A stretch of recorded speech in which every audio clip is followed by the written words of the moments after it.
خداوند یسوع مسیح کے عظیم جلالی نام میں آپ سب کو ابراہم ٹیلی ویژن اور نیو یشم چرچ ملتان پاکستان کی جانب سے اسلام پیش کرتا ہوں۔ میرا نام پادری ایمینول تبسم ہے اور میں آپ کے سامنے آج خداوند کی کلام میں سے حوالہ پیش کرنا چاہتا ہوں۔ خدا کے کلام میں سے ہم سیکھیں گے زبور کی کتاب میں سے زبور نمبر 34 ہے اور اس کی 8ویں آیت سے فرمایا گیا ہے، آزما کر دیکھو کہ خداوند کیسا مہربان ہے، مبارک ہے وہ آدمی جو اس پر توکل کرتا ہے۔ خداوند سے ڈرو اے اس کے مقدسو، کیونکہ جو اس سے ڈرتے ہیں ان کو کچھ کمی نہیں۔ ببر کے بچے تو حاجت مند اور بھوکے ہوتے ہیں، پر خداوند کے طالب کسی نعمت کے محتاج نہ ہوں گے۔ پاک کلام کے پڑھے اور سنے جانے پر خدا کی برکت ہو۔ عزیزو، موجودہ حالات کی نظر میں اگر ہم خدا کے کلام کی روشنی میں اپنی زندگیوں کا مطالعہ کریں، اپنی زندگیوں کو ہم دیکھیں، تو ہمیں خداوند کی مہربانی کی اشد ضرورت ہے۔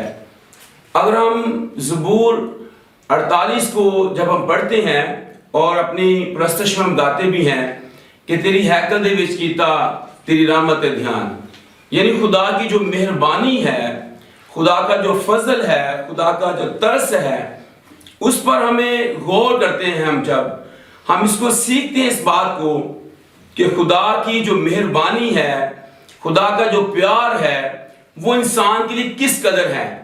یہاں پر زبور 34 میں بھی، اس کی 8ویں آیت میں بھی زبور نویس یہ بات فرماتا ہے کہ آزما کر دیکھو کہ خداوند کیسا مہربان ہے۔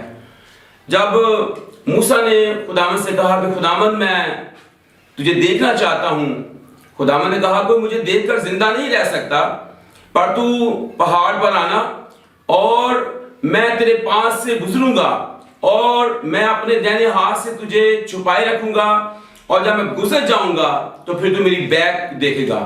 تو لکھا ہے وہاں پر خروج کی کتاب میں کہ خداوند اس کے آگے سے یہ پکارتا ہوا گزرا، خداوند خداوند خدائے رحیم اور مہربان، قہر کرنے میں دھیما، شفقت اور راستی میں غنی، ہزاروں پر رحم کرنے والا، گناہ تقصیر اور خطا کا بخشنے والا۔ تو اس وقت بھی خدا نے اپنی صفت کو، خدا نے اپنی خوبی کو، اپنے اس رحم کو جو اپنے دل میں وہ انسان کے لیے رکھتا ہے، اس نے ظاہر کر دیا۔ اور یہاں پر لکھا ہے کہ آزما کر دیکھو، یعنی ٹیسٹ کر کے دیکھو، چیک کر کے دیکھنا کہ خداوند کس قدر مہربان ہے، کس قدر وہ اپنے لوگوں کے ساتھ مہربانی سے پیش آتا ہے، کس قدر وہ گناہ اور تقصیروں اور خطاؤں کو بخش دیتا ہے۔ میرے عزیزو، ہمیں خداوند کے رحم کی اشد ضرورت ہے، ہمیں خداوند کی مہربانی کو ٹیسٹ کرنے کی ضرورت ہے۔ ہم جو گناہ میں پھنس گئے ہیں، ہم جو ابلیس کے ہاتھوں ظلم اٹھا رہے ہیں، ہم پر ابلیس راج کر رہا ہے، اور پولس لکھتا ہے کہ ہر شخص جو ہے وہ جو گناہ کرتا ہے وہ گناہ کے ہاتھ بکا ہوا ہے۔ ہم خدا کی مہربانی سے دور ہیں، ہمیں خداوند کی مہربانی کی بڑی ضرورت ہے۔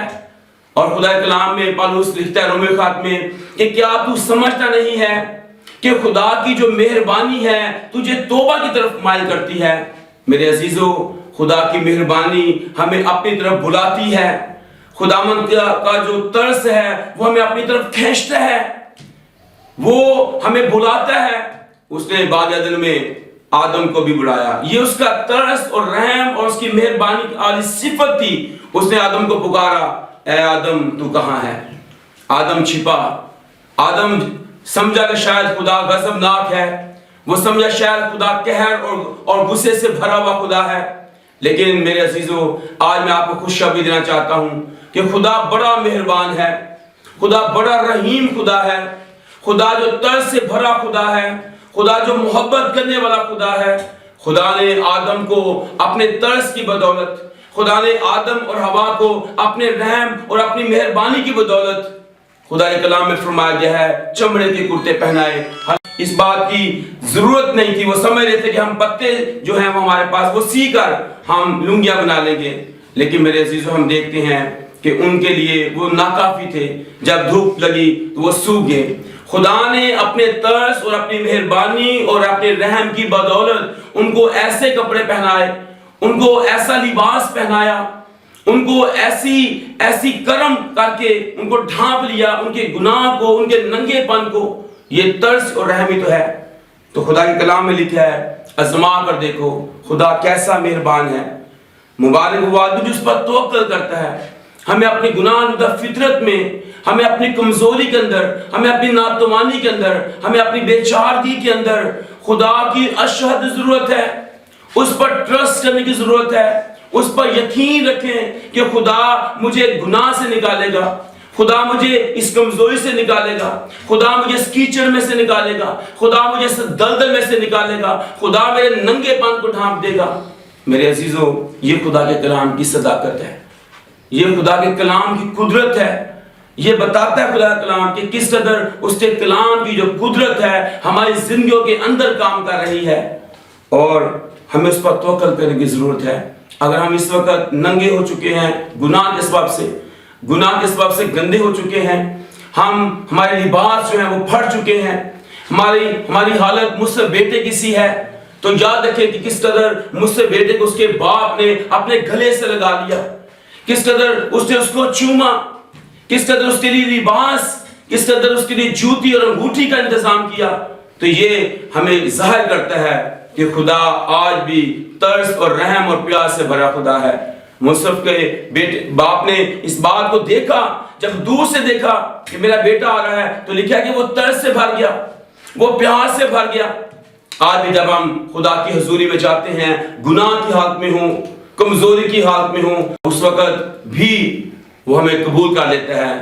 وہ فرماتا ہے، اے میرے بیٹے، اے میری بیٹی، اپنا دل مجھ کو دے، مجھ پر توکل کر، مجھ پر بھروسہ رکھ، میں تیری بدی کو، میں تیری بدکرداری کو دھو دوں گا، میں صاف کر دوں گا، میں پاک کر دوں گا، میں تجھے نیا بنا دوں گا، میں تیرا دل بھی بدل دوں گا، میں تیری فطرت بدل دوں گا، میں تیری زندگی میں عجیب طور سے اور بڑے کام کرنے کو قدرت رکھتا ہوں۔